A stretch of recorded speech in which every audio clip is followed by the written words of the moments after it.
आज हमने CBI director को चिट्ठी लिखी है और उनसे मांग की है कि एक नई फॉरेंसिक टीम की गठन की जाए जो कि इंडिया के जो बेस्ट फॉरेंसिक डॉक्टर्स हैं उसमें उनका इन्वॉल्वमेंट हो,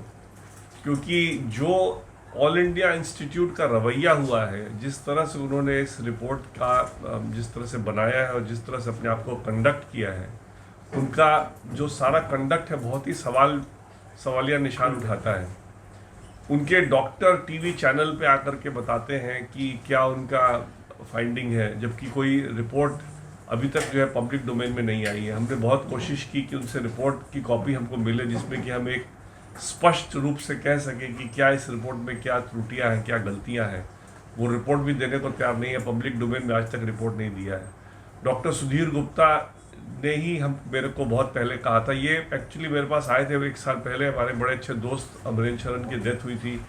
और सीनियर एडवोकेट थे, सीनियर एनसीपी लीडर भी थे अमरेंद्र जी, और इनका केस ये करते थे और इनके अमरेंद्र शरण की वजह से ही ये आज इस कुर्सी पे बने हुए हैं। तो जब उनकी देहांत हुई तो मेरे पास आए, कहे कि अब आप अमरेंद्र शरण आपकी बड़ी इज्जत करते थे, आगे से आप मेरा केस करेंगे। तो इस तरह से हमारे साथ वो बात करते थे, हमेशा डिस्कस करते थे इस केस को, बड़े डिटेल में डिस्कस किया उन्होंने मेरे से। और जब मैंने उनको फोटोग्राफ भेजा तो फोटोग्राफ देख करके स्ट्रेट अवे कहना है कि 200%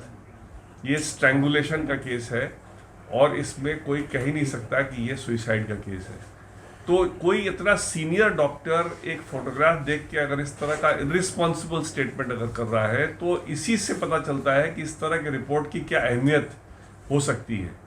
अगर ऐसी उनको रिपोर्ट, अगर उनके हिसाब से ऐसी रिपोर्ट बन सकती थी तो इस तरह से उनको लूज कमेंट 200% स्ट्रैंगुलेशन का केस बोलने का कोई हक नहीं था।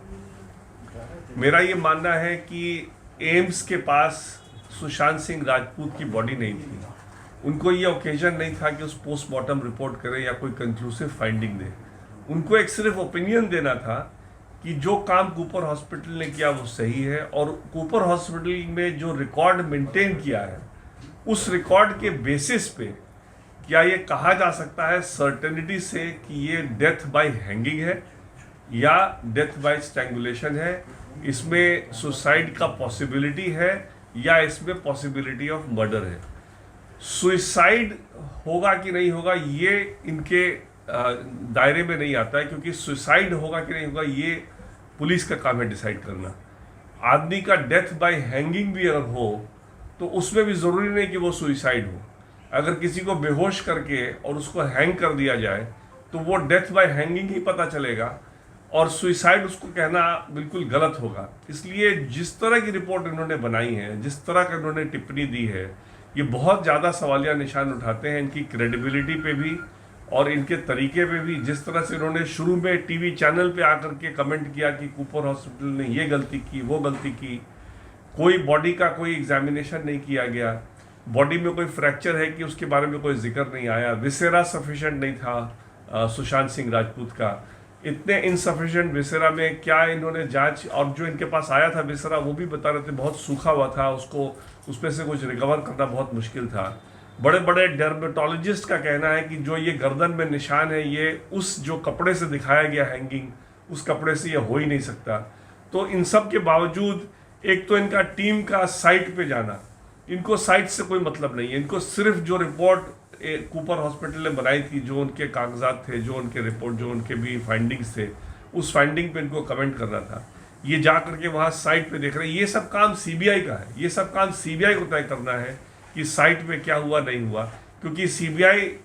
मुंबई पुलिस की जगह पे आज के दिन काम कर रही है। मुंबई पुलिस ने इसका इंक्वेस्ट का काम किया था, सीबीआई को अभी जब एफआईआर दर्ज है उस एफआईआर के बेसिस में जो इन्वेस्टिगेशन करना है तो साइट पे जाकर के देखना उनका काम है, इनका सिर्फ मेडिको लीगल एविडेंस देना था। तो इसमें ये बहुत पूरी तरह से चूक गए हैं। जिस तरह से उन्होंने ये रिपोर्ट बनाई है, जिस तरह से इनका कंडक्ट रहा है, जिस तरह से इनका लूज